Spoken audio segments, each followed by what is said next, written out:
This is Charles Brewer, President of the Civil War Study Group here at Lake of the Woods, Virginia. Welcome to this, the recording of our program on September 23rd, 2022. And we'll turn things over to another member of our board, Craig Raines, to introduce Pete. Thank you, Jack. Sure. When I emailed Pete and asked him to give me some biographical information so I could introduce him today, he, in his Navy officer way, fired back 3 short sentences, the last of which said, "Born and raised in Chicago, the land of Lincoln, but my great-granddad was in the 38th Virginia Infantry." That's America. So he covered both bases. Peter G. Rainey, he was born in Chicago. He grew up listening to stories of how his great-grandfather Philip had his leg shot off at Bull Run. Pete graduated from Rensselaer Polytech Institute in Troy, New York. And that's a hard name to say 3 times in a row, I'll assure you. After 20 years as a Navy officer, he went to work with the CIA and later established an engineering consulting company, and along the way earned a PhD in mechanical engineering. He's a former director and treasurer here at the Lake of the Woods Association. He's a 9th generation descendant of the Spotswood family. Virginia's first Lieutenant Governor, Alexander Spotswood, who lived up the road here. And he is a charter member and a past president of the Spotswood family descendants. Spotswood Park over here is named for one of his relatives, Captain John Spotswood. And he has in the cemetery off of Spotswood Road, he has some descendants who, or ancestors who were buried there. Many of you have read his books. He's written at least 3 books that I know of, one of which is the Germanna Road, with a special emphasis on Lake of the Woods Association and 300 years of history here in this end of Orange County. He wrote Finding Culpeper Mine Road, where Generals Sedgwick and Ewell faced each other in the wilderness. And he also compiled the story of Gordon's flank attack from the actual writings of the people who were there. As Jack mentioned, Pete he's one of the founders of the Civil War Study Group, and he was our first president. In 2016, he retired as chairman emeritus. He'd also been our treasurer, and it was Pete who came up with the idea and carried it through to its fruition of the memorial we have honoring those who died here and are still on the battlefield. It's that memorial that's up off of the Lake of the Woods Church parking lot, where you go into the trail for the Gordon's Flank Attack Trail. So we're glad to have Pete back at the Lake of the Woods. Welcome, Pete, and the floor is yours. I am more than welcome to be here, especially to see you people who are brave enough to walk a long distance because the parking lot was full. Well, let's get started. We'll talk about 4 generals and a horse. I'll make you 2 promises. There's not a map that you have to look at, and there's very few names that you have to remember. Let's see, all right, Civil War is a very big story. You're looking at over 40 books written over 25 years, collected by the U.S. Army, funded by the U.S. Congress. Each book holds about 3 volumes. The beauty of it is, Cornell University and a couple other sites have digitized the whole thing. You can word search. If you want to know something or everything that's in there that General Gordon wrote or said or was ordered to do, you just word search it, out it comes. And it makes the job of an author much easier. The people that wrote the books back in the 1880s, the 1940s, they had to actually get into the indexes, which aren't very good, matter of fact. They had to actually read through hours and hours of these. All right, let's get started. Overland Campaign, the first meeting of Lee and Grant, right here. Overland Campaign is probably the biggest, at least we believe in Virginia, it's the biggest part of the Civil War. Lots written, most important being Grant's memoirs of what he did here. As part of that story, the first 2 days are right here at Lake of the Woods, basically between the church and the Spotswood Park. There are a few books written by people that actually were here. Most of the books about the wilderness are collections like mine was of what others had written. There, I will show you one example of a private later on who lived well into his 70s. He probably was 16 when he was here, and he wrote for his whole life for newspapers and magazines. As part of the wilderness battle, the part that fascinates me is Gordon's flank attack. 4 hours long. It took me 90 pages of text, and it took Charles about a dozen maps and about a year or so of making those maps to tell that story. We don't have time today for 90 pages. All right, today we're going to take a small part of Gordon's flank attack. Just 4 brigadier generals. And 1 horse shared by 2 of them. And I'll give the story away. The 2 were not on the same side. The horse. All right, here's the 4 generals. John Gordon, great politician. After the war, becomes the governor of Georgia. After that, he serves in the U.S. Senate for many years from Georgia. Is there any other country, is there any other time in history where there was a civil war where the losers within 4 or 5 years were running the country? All right. Brigadier Johnston, he's from North Carolina. He's a UVA graduate, he's a lawyer. After the war, he has a big family, moves into banking. He never writes anything in those 40 volumes.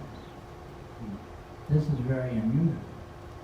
Part of the reason is, although his brigade barely had any casualties while they were here, when they moved over to the Spotsylvania courthouse, they were annihilated. He was wounded. By the time the war ended, he had 7 wounds. And I could never find anything that he wrote until I went to UVA and went searching through the library there. General Seymour, career military man. Look at that expression. Didn't know it. Said the man of few words. And I'll show you all, I think, 12 of them. After this battle, a few months after this battle, he gets sent west. They allowed him to finish his career, but that's it. He writes nothing after he leaves, after his one official report, which is, like I say, about a dozen words. He goes to Italy, never to write again, never to say anything about the war. General Shaler, on the other hand, he's another politician, but he's a politician at a lower scale. Commissioner of the New York Fire Department. Mayor of a small town in New Jersey. One of the co-founders of the NRA. And his big claim to fame is he kept in touch with his brigade. They had annual reunions. He maintained that he was the commander of the brigade till the day he died. And I'll show you some of the stuff he wrote at the 25th anniversary of Gettysburg. Most of you know what happened there was a Union and the Confederates got together, soldier to soldier, reunited, and there were a lot of speeches. This man ended up standing for 3 hours, like I'm standing now, talking to you, and he never shut up for 3 hours. All right. Gordon's flank attack starts at sunset. Not too clear what time it was, but that's not a problem because nobody knew what time it was. They were on what's called local time. If you were in Maine, your time was different than if you were in Virginia, even though today we're all in the Eastern time zone. All right. Somewhere around sunset, and we find that Seymour orders his troops to make small fires and took coffee and rode off to this is his boss's boss.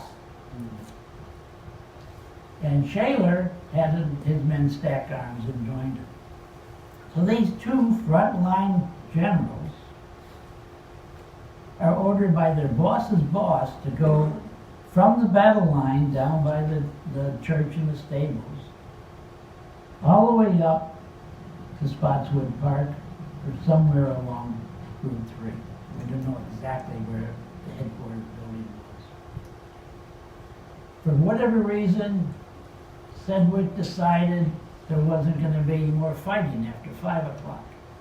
In the morning, he had set an order out. They would go out in the morning. They would go out around 3 o'clock, and they would go out again at 5 o'clock, trying to break through to the Confederate line. The Confederates had a wall down there. The Confederates were using their cannons, where the Union had all the cannons parked at 7 Old. The Confederates Gordon had put together a battalion of sharpshooters, 400 strong, and they were up in the trees, high up in the trees, shooting down into Seymour's rifle pits all day long. And every time Seymour and Shaler tried to do a frontal attack, massive casualties. Anyway, we are very unfortunate, and the historians are very unfortunate, that the man who is behind all of this, the Corps commander, who started this whole fiasco of pulling away his generals from the front line, he leaves no record of the events because he was shot by a sniper just a few days later in Spotsylvania. Big loss. All right, attack begins. Seymour's getting out of his house, and they hear bang, bang, and off they run. The attack came, and the victory went nose into thin air. This is from one of the Corps commander's staff officers, writes this.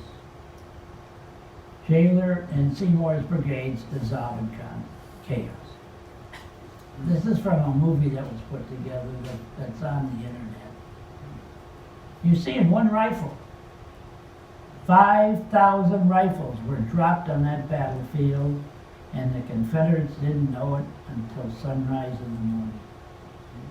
1 out of 4 men were either killed, captured, or ran away without a rifle up to Route 3. In other words, the entire line was decimated. Decimated comes from 1/10 loss, no Roman practice. If you can kill 1/10 of the enemy, they're going to either give up or run away.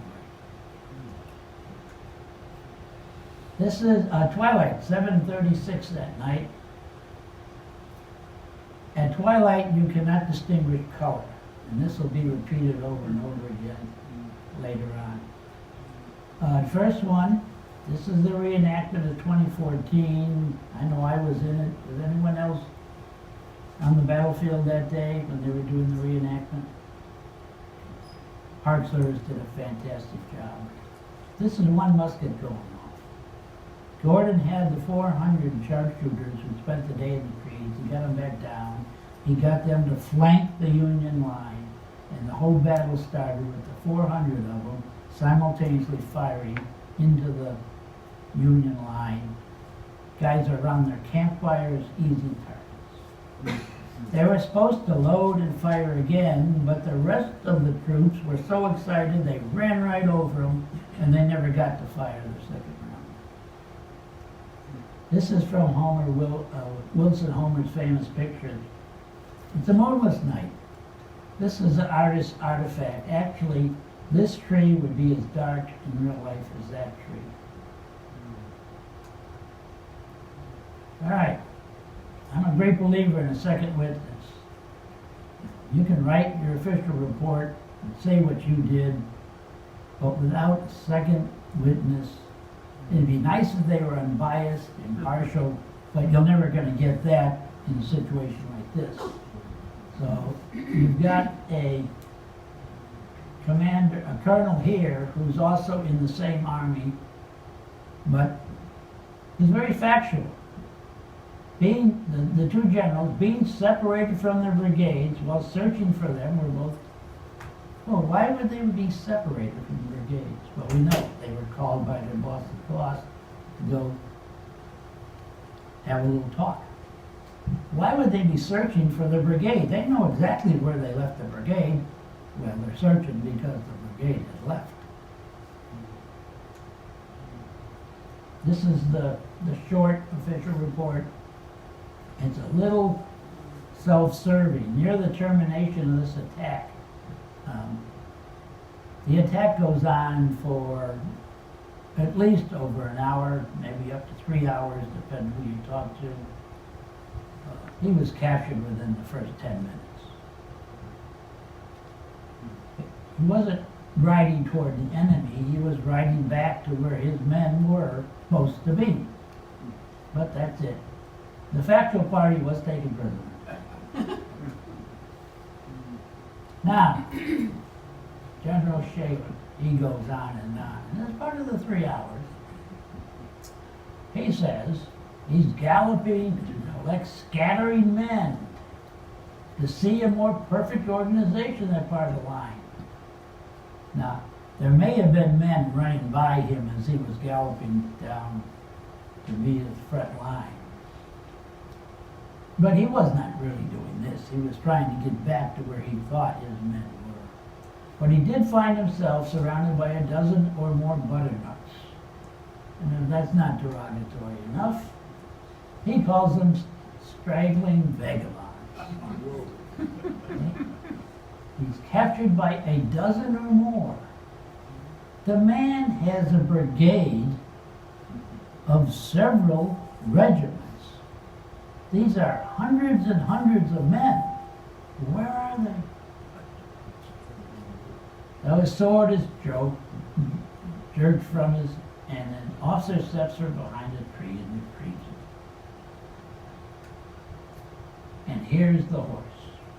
His splendid stallion was spared the same fate. It was taken from him. And he claims that later on, they take him to the rear, and that's where he finds General Seymour.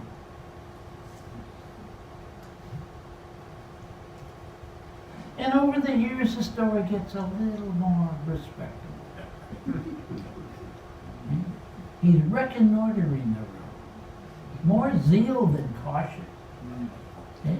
And he rode into the enemy. Not just rode into the enemy, rode into the lines of the enemy. Now, the Confederates didn't really fight that way. As a Union man, he understands what you do. You have the front line, the second line, the third line, and that's the way they operate. The Confederates just had basically one line behind the wall. It gets even better later on. This is the talk on the 25th of Gettysburg. This is from a book published by the sergeant. Seymour was captured on the line. I was captured while rallying the troops. He's now in with his troops. He has found them and is rallying. His troops, now this guy is the 4th New York Heavy Artillery. What are they doing down on the battle line? What Grant did when he came in around April, before May, he says, I need more men. I got these guys who are very nice service the last 2 years, sitting in a fort in Washington, and they've never been shot at. Get them away from the cannons, give them all the musket, and get them down here. So his entire brigade had never been shot at before they came to Orange County. They were very good at getting out of situations. His brigade has much less casualties than Seymour's brigade, because Seymour's men, some of them stuck around and they end up getting either killed or captured. All right, here's the Army of Northern Virginia version.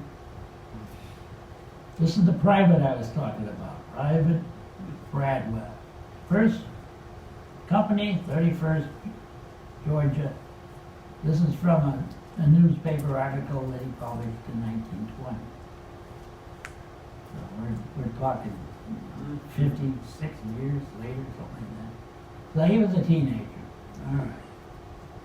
He was not with the dozen or so vagabonds. What he was doing is trying to save his butt, and he was stuck on the line, the Union line, and he was getting shot from the Virginians and shot from the Union, and he's hopping from tree to tree. He finally ends up behind a tree with a guy from Louisiana before all the firing stops. Then they finally are able to get back to the other men, and he finds out that the story about what happened. Seymour also had his horse took. They used his horse to put their lieutenant on who had been shot. And they all go back with the two prisoners. And the area they go back to is around 522. Is it 522 or 552?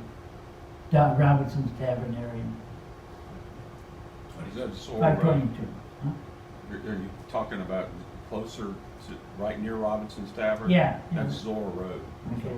They go down, that's where the field hospital was, that's where they were keeping the captives that they collect. All right, it's starting to get dark now, 8 o'clock. There's no more indication what's west and what's east. Big myth.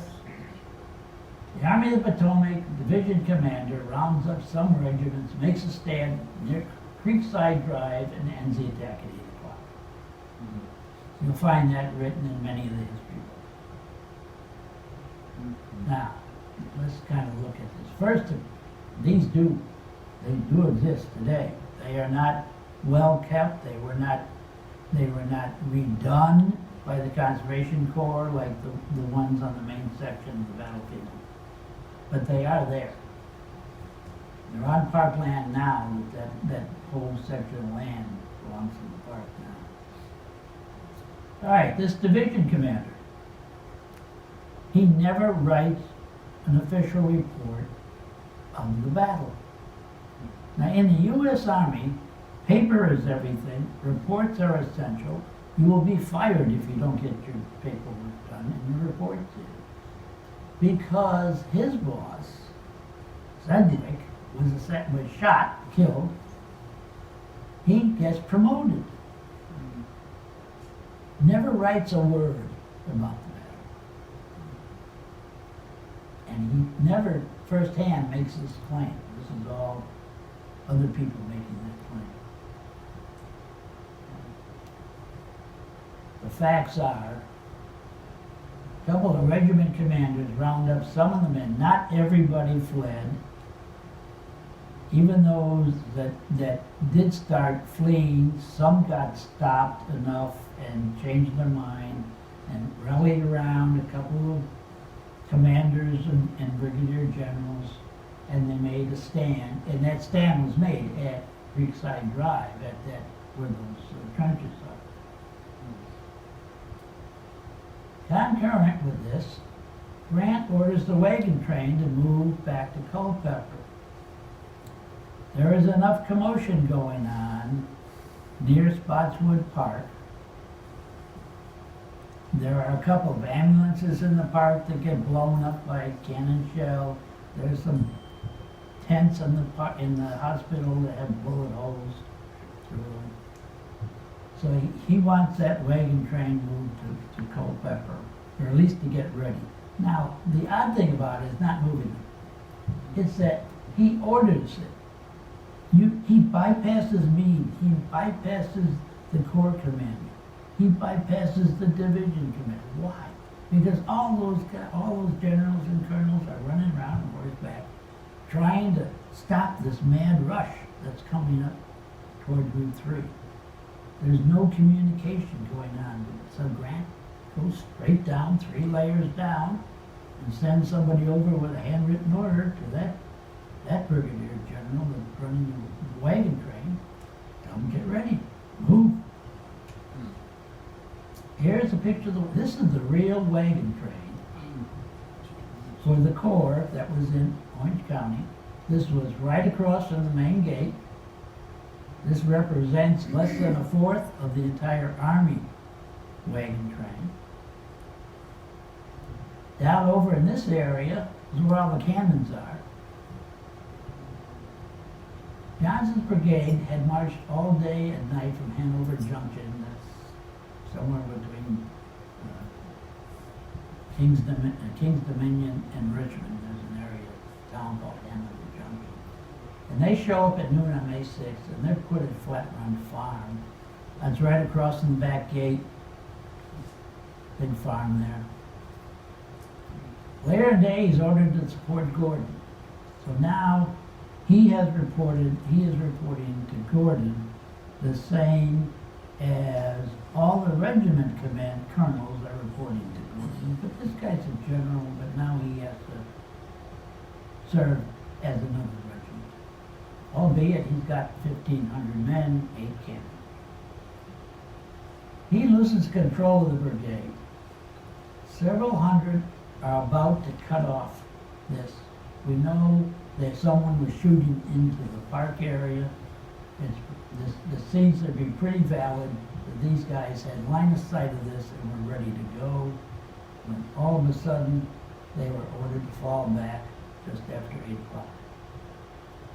And we'll talk about why. I told you Johnson doesn't appear to have written anything that's in the official record. There is a place called Special Collections UVA Library.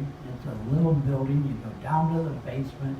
You empty all your pockets. You can't take in your phone. You can't take you can take a pencil and a piece of paper. The index of what's in there, and it's not what is that? There's an index giving you box numbers and telling you general description what's in the box. Now this is going back maybe 10 years. There may be more information. They may have really digitized it by now, but I don't know if they did. So I knew I wanted to get to box 24, or whatever was in there. And what we found, we didn't know at the time that Johnson's letter was in there. We knew that this guy, John Warwick Daniels, who was another senator, he was from Virginia. He was at the Battle of the Wilderness. He was with the Virginians. He was ordered to take over what I would call the field command, go out there and round up those people, and as soon as he got on his horse, he got shot off his horse, and he was lame the rest of his life. And he never served another day in the Army. All right, so this is what's in the letter. It was impossible to see anything in front of the line 50 feet, and I had to be guided by noise and firing, hearing officers shouting commands in the woods. Johnson naively calls out, "What command is this?" And he hears back, "The 136th Pennsylvania, sir." Well, he turned and ran. He not just ran, he immediately sent out orders to all of the regiments of his that they could find, get back to Flat Run. And the ones up by the wagon train obeyed him, some of the others didn't. All right. Also in the letter, he clearly states he was not given any orders from Gordon other than stay behind me. So not only is this guy relegated to being a regiment commander, albeit a big regiment, he doesn't know the big picture. He doesn't even understand what the objective is. All he has to do is follow Gordon's people. Now you've got 20,000 Union, several thousand of which are fleeing like rabbits. You've got 4,000 Confederates, 3,000 or so are Georgians, and they're out there chasing them and shooting at them. You got these 1,500 guys from North Carolina who are exhausted from this march, and they're seeing all this fun going on, and they want to join in. But they don't know where to go, what to do. And it's amazing that some of them ended up in line of sight of the wagon train. All right, I'm getting to 10 o'clock. It's moonless night. So not only at 8 o'clock could you no longer distinguish color, by 10 o'clock you couldn't distinguish anything. Although Gordon claims it was a fine night to travel on horseback because the stars were out. It was a clear starlight. All right. Previously at 9 o'clock, Grant had changed his mind. He saw it was risky to try to get to Culpeper. So I says, come to Chancellorsville. Again, bypassing 3 layers of command to get that wagon train moving. But he did. Now when I say he gave the order,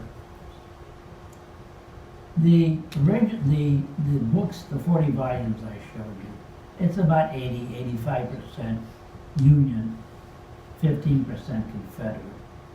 And yeah, part of it is the Confederates burned a lot because they didn't want to be hung. The Union burned a lot of Confederates when they took records when they took Richmond. But their basic thing is the Confederates talked to each other and accepted it. A Union colonel or general would never accept a verbal order. It had to be in writing. If a courier came with a verbal order, and there's examples of this over and over again, they were told, go back and get a written order. I want to see the signature of my boss on it. And it takes time to do that. But that's what Grant did. He had a piece of paper sent, bypassing 3 layers, and he obviously would say, yes, sir, we'll do that. He also set up a new line on the ridge over Westover. If the houses on Westover on the east side of Keaton Lake, behind them the land goes up, there's a wooded area in there, those trench lines, and again, they are not improved by the Conservation Corps. They're, just little depressions, but they're up there. In addition, there are trees with graffiti. I expect they're 20th century and not 19th century, but they're made to look like they're 19th century, done by the soldiers that were there back in '64. Now there were some of the Union regiments, particularly New Jersey regiments. They're located near Route 20. They don't panic. They spend the night foot to foot. Half of them looking this way, half of them looking that. They don't know where the attack's coming from. Finally, around midnight, they get up, muffle their canteens, and quietly go up Route 20. At the same time, some of Johnson's regiments, who had traveled behind the original Union line, and were also in the woods near Route 20, were lying very quiet. And they knew these guys were going by, and they counted the numbers, and they decided they would just spend the night quietly, and they did. The next morning, they got them. All right. By 10 o'clock, Gordon had been given the horse named General Shaler, the famous thoroughbred, and he's out on the battlefield. Apparently, it was the habit in those days, the horse that the general rode was named General Yearning. And that name stuck with him no matter who rode him later. Except for Jackson. Okay. Jackson. Whoop. So that Okay. So he's riding with a short, happens all the time. It's the right hand. Luke can't control it. All right. He's with one courier, William Beasley. Cautious. No moonlight, but enough for us to ride without serious difficulty. Ha! Wait till he finds out. However, too dark for us really distinguish the color uniforms. You betcha. So what happens? Beasley says to Gordon, General, these are not our men, they are Yankees. We heard rally here in New York. Let all the men of the regiment of Pennsylvania form here. And 3 words you never want to hear in the battlefield. Halt those men. Now this is the horse story. I was riding the thoroughbred stallion. This is from Gordon's book. The horse Shaler rode when he was made prisoner a few hours before. So we're not talking a few minutes. We're not talking 1 hour, which would have been 8 o'clock. He's out there more like 2 or 3 hours later than the start. Both Beasley and I are fairly good riders, instantly throwing my body down as far as my horse side as possible and called, "Follow me, Beasley!" And they both escaped. So we have the Union 2 generals who failed to escape and were captured by a dozen vagabonds. And we have 2 Confederate generals who are better horsemen and did escape. The rest of the horse story. At Appomattox, Gordon sold General Shaler, and with the cash, bought an old nag and traveled back to Georgia. Best I can tell, and maybe some Lee experts will correct me, Gordon was the only general besides General Lee at Appomattox on the Confederate side. All those that were between him and Lee, Early, Buell, they weren't there. This is the long version. And in the long version, he sells the horse to an officer named General Curtin of Pennsylvania. And he met the man again in 1894, 30 years afterwards, in Pennsylvania. And he said he sold General Shaler for a much higher price than he paid me for. Now, here's Gordon's version of history. This is, it's more than angry. It's a nasty official report. It's the only one I've ever read, and I've read maybe others, I don't really know, that really criticizes the higher-ups. Now, these things are only written to be reviewed by your boss and your boss's boss, so they can put together their report. Because basically, they have no idea what's going on in that battlefield until they get your report. My troops were compelled to halt at last, not by the enemy's resistance, only by darkness and the crossfire from Confederates. Fratricide is what put an end to Gordon's flank attack. The Virginians were supposed to behave themselves, wait for Gordon to sweep the Union away from in front of them, and then come, just like Johnston, fall in behind me. Well, these guys didn't want to fall in.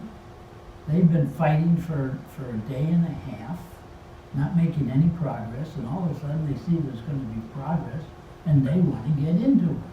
What they can't tell is whether they're getting into it with other Confederates or with the Union.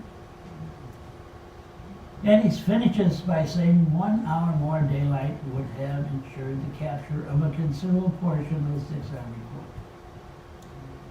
All day long, Gordon has been asked to start the flank attack. He was out there almost after sunrise when he discovered between Spotswood Park and Lakewood Church, there was no Union Army. They were all piled up down by the church and Staple area, and all up here around Grant's headquarters and the park Route 3. He said, man, I can just come around there and flank that line and just rip it apart. But his boss and his boss's boss were extremely defense-oriented. Part of the reason was Gordon's whole force was 1 to 5 against the Union. You got 20,000 on the line, Gordon's got 4,000. So, you know, maybe the prudent thing to do is just let's get behind our fence and not do anything. But he is an activist and he wanted to go.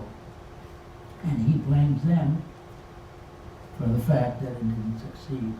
As far as capturing a portion of the 6th Corps, they captured a lot of soldiers, a lot of Union soldiers. They had over 600 net.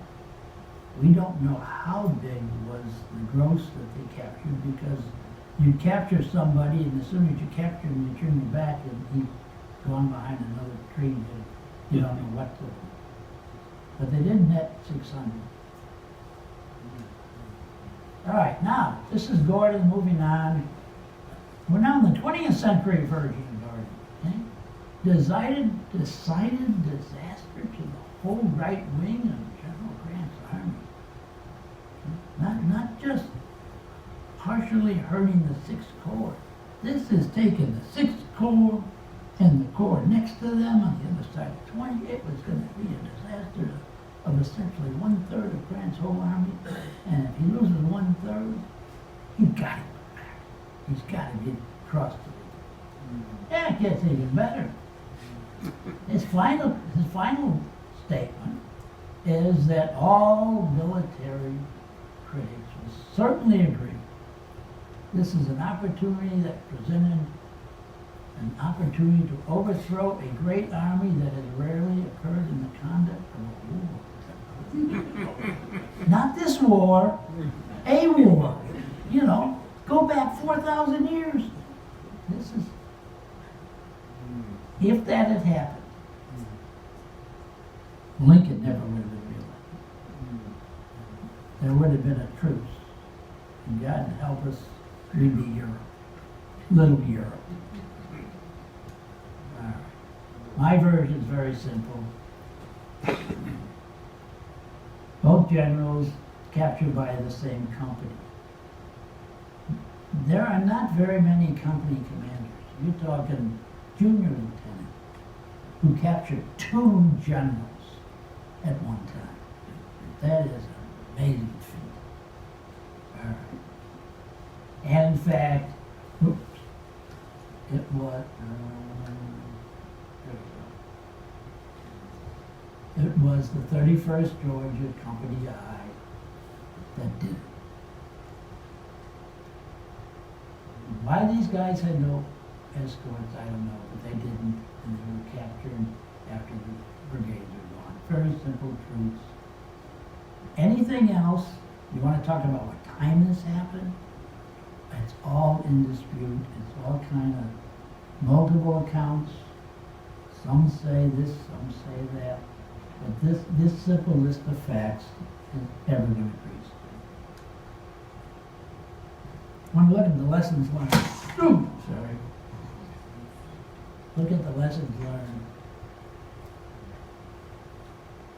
The commanding officers lacked the ability to manage this complex, coordinated attack. We've got a situation that started in the middle of May 5th and went to 5 p.m. on May 6th. Frontal attacks at Saunders Field. In that case, neither side made any progress. There were many killed on the Union side, but the results were known in real time and control of the troops was maintained. In the second case, Gordon's flank attack, there's intensive maneuver in all directions. Some of it is a stampede, others is supposedly coordinated, but really not.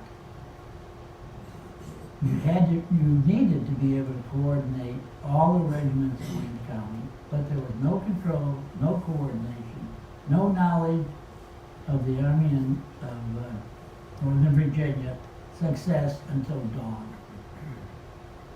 Gordon's boss writes that he was amazed when the sun came up and they saw all of these rifles and the line was vacant.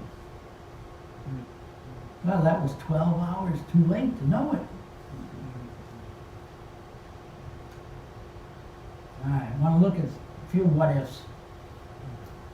First what if is, what if Johnston stays with one of his regiments at least, doesn't panic, doesn't call back the troops, and they are able to destroy the wagon train? I'm not rewriting history, I'm just pointing out one man making one decision had a tremendous impact on what didn't happen and what could have happened. And it's pretty clear that what could have happened is the wagon train would be destroyed. The Army of the Potomac traveled into battle with 3 days of ammunition in your pocket. That was used up the first 12 hours in Orange County. They cut some trails through the woods to bring up some more ammunition to the troops. But basically, they were totally dependent. They could never have moved to Spotsylvania if that wagon train was destroyed. They had two choices. Get across the river now or get across the river tomorrow. All right. Now, the next one, in terms of these two guys deferring to lead the battle line. I was 20 years in the Navy. The Admiral tells you to do something, you say, yes, sir. But that not necessarily means now. If you're big enough to have a staff, you would send your staff officer to represent you at the meeting and bring back the information. Irrespective of that, there is no reason to order them to stack muscles to make fire. The night before, every Union soldier on the line slept with his musket in his hand. 1 out of 10 was awake and up. Why they changed on the second day? Was there some premonition that said the Confederates were tired and they weren't going to do anything? I don't know. The last one is, what if Gordon had focused on attacking Grant's headquarters instead of destroying the line? In other words, instead of all his troops coming this way down the line, what if he had sent some up there with the North Carolinians that managed to somehow get up there through? What if his focus was really on cutting off the snake, the head of the snake, and not worrying about the body? Is this facetious? Well, I ran across in the OR, and one of the volumes I never thought would have anything to do with it, but thank God for word search, and sent me to it. General Lee had sent Gordon's boss's boss an order, 7 o'clock p.m. on May 5th. Take Wilderness Tavern Ridge. Unfortunately, as we heard previous speakers that were here, these orders said, if you're able. Okay? And Gordon's boss's boss didn't ever want to not be able to. He just as soon sit behind a fence on his horse. The man, poor man, had only one leg. They had to strap him on his horse because he lost his leg in some earlier battle.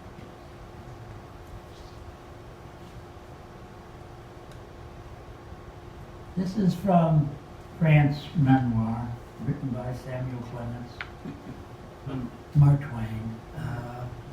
Brilliant.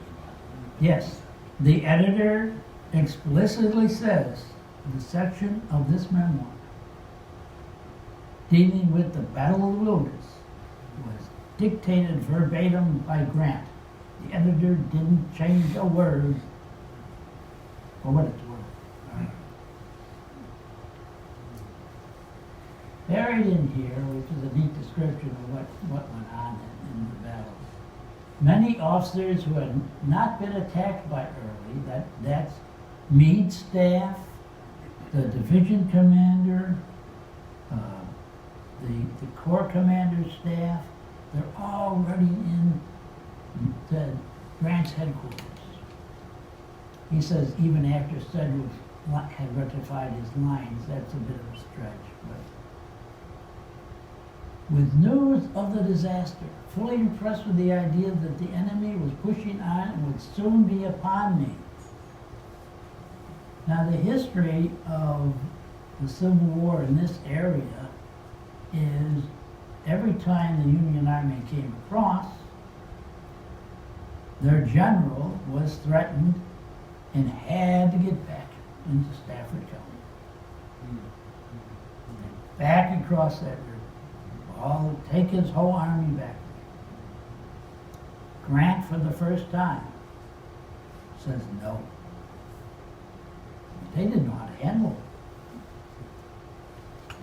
it. And he's not a line commander. He's commander of the whole army. It's Meade's command that's supposed to be fighting against Lee. But Meade's command is paralyzed. And they all want to go home. Or at least they want to go back to Chatham area. So he said no, so he didn't. And because he didn't, the thing settled down, it quieted down. Troops came up here on the other side of Westover. Some of them weren't there until the middle of the morning, around 2, 3 a.m., but they finally all got up there.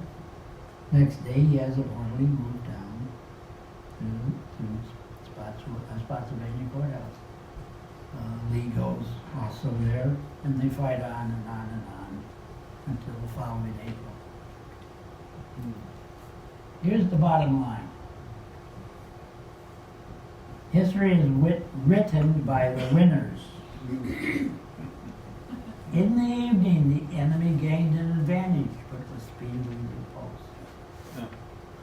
This is, in my humble opinion, this is why we don't have a visitor center the way Chancellorville is. This is the reason we don't have a national military park. There is no Wilderness National Military Park. There is this Fredericksburg and Spotsylvania National Military Park. I know we had that include Salem and Wilderness and some other places. And with that, I will say thank you for being patient. Any questions?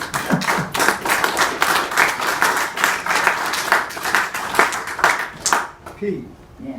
did Grant's troops, when you said we're gonna keep going, did they really cheer? Did Some they of them. cheer? Who were those Oh, guys? there's a picture. Who were those There's a guys? picture showing him on horseback Yes. going down Right. Rock Road. Yeah, that's by Fawn Lake, right? Correct. Yeah. Okay. And yeah, it looks like they're cheering him on. Well, Is that propaganda? I don't think so. Because a lot of them probably said, this is it, let's get out of here. No, I don't think so. I think you're not talking about a brigade commander. You're not talking about the commander of the army. You're talking about the commander of all armies is with you. I mean, you're honored by the fact that he traveled with the Army of the Potomac. He didn't stay in Washington. Washington wanted him in Washington. The Secretary of War did not want Grant loose in the field. Grant, Too much. one of the things I learned about Grant was he was fanatic about having a well-running telegraph corps. They had a section of their army. The only purpose was to ring poles and run wire and operate telegraph stations. And as long as he was telegraphing his commanders, he was happy. if you ever telegraphed the Secretary of War, you were fired. He did not communicate with those people at all. So he's not political even though he became president. No, I would say it was very political. He was He political. realized that, Oh, he knew. he was, whatever parties they were, he was not of the same party as the Washington Secretary of War office. Any other questions? Yeah. Is there any research or writings to prove that everything was authentic? Like, for instance, when somebody brought a written order, that was General Grant's signature? Or did everybody just accept both a verbal and Yeah. a written order? Yeah, there's no, I mean, there's plenty of times that couriers would be killed or even stupidly drop the bag of mail and the enemy would intercept, happened on both sides. But as far as mistrust that it was a false order, no, I don't think that's a problem. Yeah. Do you went, I've always heard that Grant immediately took the bridges up so that there would be no turning back. Mm. But I've never actually seen, the source for that. Did you run across when were those bridges actually removed? Well, I can tell you, they were there on the 5th of May for sure. When everyone was across, they were still there because Sedgwick, the Corps commander, he was given part of Burnside's troops, including the troops that took care of the wagon train. He was given 300 cavalrymen with carbines, repeating carbines. That's worth 10 to 1. It's a force and firepower of 3,000. And he immediately sent them across the pontoons into Tulsa because he didn't like the guy who ran it. Yeah. Did Gordon's flank attack cause Grant to decide to move east and south after that evening, rather than trying to continue fighting on this side of the battlefield? Oh, absolutely. Yeah, there was. You essentially were fighting against a solid wall. I mean, I didn't show any pictures of it, but there's plenty of. I mean, it's at least this high of thick beams of trees. The fundamental difference, one of the fundamental differences between the Union. Let's see. You can hear me fine, right? No? Okay. All right, I'll stick with this. Oh, okay, I'm sorry. We're recording too. The Union had a dedicated group to dig trenches.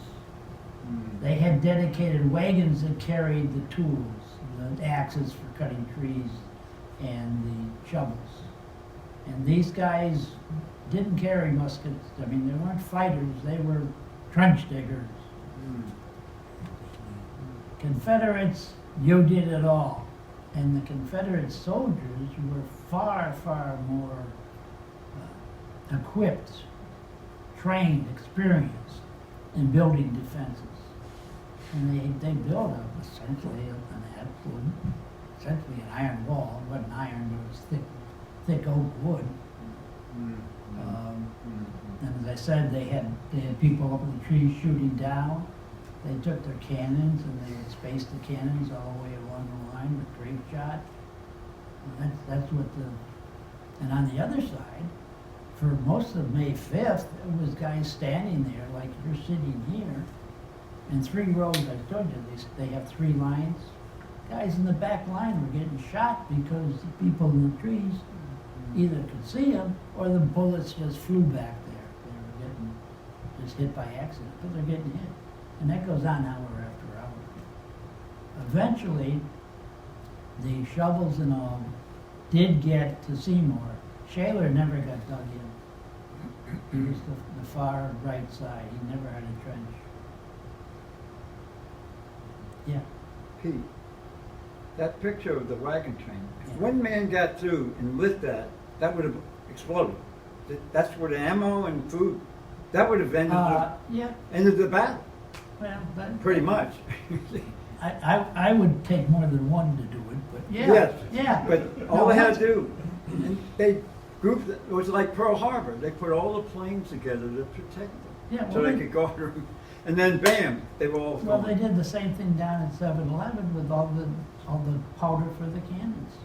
The powder was at 7-Eleven. Yeah, And Grant was right behind there in the woods. no, he's on the other side. I mean, he had a little camp, He's on the other side of 3. Yeah. because that was right behind him. But besides the impact of the train, if you could get the train burning and blowing up, the psychological impact, It would the have been noise. okay? disastrous. Part of what happened was, am I going too long? No, for it. We're retired people. Okay. There was a group of Pennsylvania militia that was with Burnside. They got detached from Burnside and given to the 6th Corps. And Sedgwick didn't know what to do with those guys. I mean, these are untrained shopkeepers, whatever. They got called up and ended up in Orange County under a Pennsylvania flag. So they're in the middle, about halfway between the main gate and the church, 5,000 strong. And to make a long story very, very short, when they mustered the next day, they had one casualty. And the reason they only had one casualty is when they heard those 400 muskets go off. And followed by the rebel yell from another direction, they just back to Route 3. 5,000 strong. See that? Whoa. Okay? War is hell. Is part of the confusion time that they didn't synchronize their watches? Yeah, Oh, to say the least. Yeah. First, you have to say who had watches. yeah, Okay? they didn't- I mean, as long as you bring it up. yeah. I find evidence of orders received before they're written. I send you an order and I put on there 7:15 p.m. And you get it, you look at your watch at 6:45. All time is set by the sundial in the center of town Sundial. for high noon. So it's high noon, when the sun comes across maximum, whatever time of the season, whatever season defines high noon. And if you set your watch there, and you get on the train and end at Warrington, and then march from Warrington down to here, you don't know any different. Yeah. I have a question about Jubal Early. Where is he in all this? He's Gordon's boss. But doesn't it take time between the time that Jewel and Jubal Early were born here, had coordinate all this? They don't. They don't. I don't know that Ewell even told Early that Lee had an objective to take Wilderness Tavern, which would have plowed right through Grant's headquarters, of course. Right. They basically, first one conferred with Gordon and then the other, because Ewell spent a lot of time down near Robinson Tavern. Early's on the line. But those two never got convinced that Gordon could pull this off. Lee comes over there. Now this is Gordon's story. There's some doubt about whether it happened at all. There's more doubt about if it happened the way Gordon said it happened. Gordon's story is Lee comes over and says, can't anything be done? This entire corps has been doing nothing other than shooting at people coming across at you, but not doing anything good for me. not achieving anything. And Gordon, of course, interjects, oh, I got this great idea. And Lee, according to Gordon, Lee ordered it. According to Ewell, he ordered it. According to Early, he ordered it. After they had conferred with Lee. Pete, wasn't Gordon one of the great generals? He didn't go to West Point like all the. No, he wasn't career military. I mean, he was pretty smart, I guess. He knew how. But Yes. he didn't go to West Point. Maybe that was the best thing. Because they all read the same book. Yeah. So Yeah. Gordon, what was his background, Gordon? Do it again. What was he before he? What was Gordon's background? Google it. Well, Wikipedia. Okay, well, thanks so much for.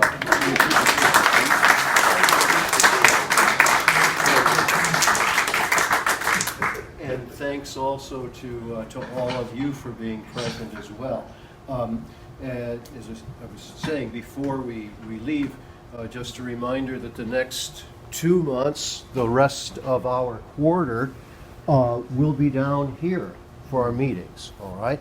And our next presentation is coming up on the 28th of October, right? Tom Newbig will be presenting on the winter encampments of 1863-64 that precede the Battle of the Wilderness, and also involve that 200,000 body of people who are here or who were here in Culpeper and Orange counties at that time, and also events surrounding the Mine Run campaign, which is a local concern. Okay, and then coming up in November, we'll also continue with another matter that deals with that same time period. It is November, the season of the year when the Mine Run campaign took place, and John Canister of the Fredericksburg Battlefield Tours Group will be here to give a presentation on that'll be the 18th of November, and then following that event, Friday afternoon, there'll be a tour to some of the little-known locations on the Mine Run campaign. So I hope you'll look forward to that. There will be a charge for that, approximately $20 for that, but I hope that some of you will be interested in coming. We'll be doing a 15-passenger van. And anyway, it should be a very interesting way to round out our year of presentations too.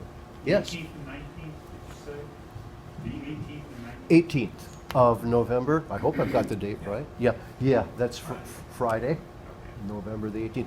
Look for information about that on the website. When Charles returns, he'll be putting out information about that event and a form so that you can download it and submit a check and join us on that event as well. Okay. And then finally, I just thought that I should mention again, last night, I know some of you were in attendance, there was a forum held on the wilderness crossing development.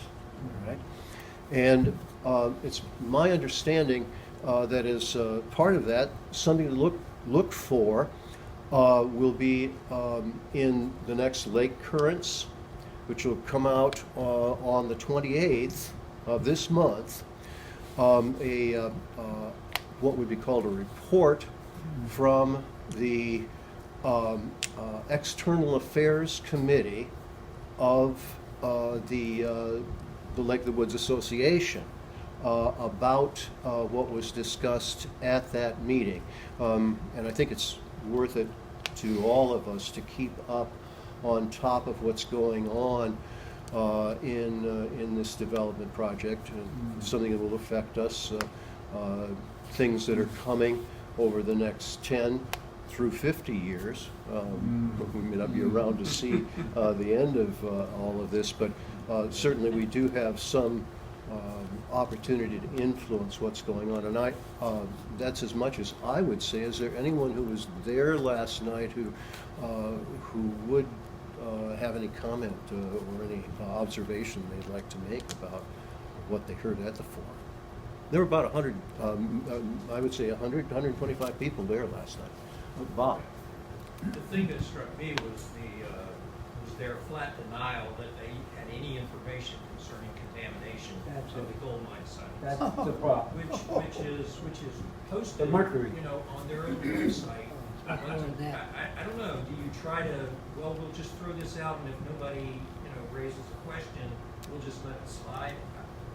It just was very off-putting, I thought, to stand up there in front of that crowd and say that you didn't, you know, that at that point you had no knowledge whether there was contamination out there. When in a 1988 report by the Virginia state government basically said that this could well be a candidate for a Superfund. Superfund site. Yes, And there you go. that's a little different than not knowing there's. I guess Didn't they come up with the Walmart thing? I mean, Yeah. mercury's dangerous. Yeah. EPA ought to get in on that. Thank you. And I believe that it's also worth noting very little was said about the historic Pilgrim Baptist Church and how this development and its town center, as I understand it, that would be developed in that area is going to fit in. So I guess we'd simply say that over the past 200 plus years of European development in this area, much has happened, and that these areas have not been unoccupied. So I think we need particularly to be consider those matters. And of course, we all live near here and are affected by what will be developed in the future too. So thanks for that too. Anyone else have anything to say about if they were present last night? Well, thank you very much. And thanks for another wonderful presentation too, Pete. Appreciate it. Thank you. Good morning. Before you go, please remember to visit our website often, CWSGProgram220923. We make every attempt on a regular basis to provide informative content. Thank you for visiting, and God bless.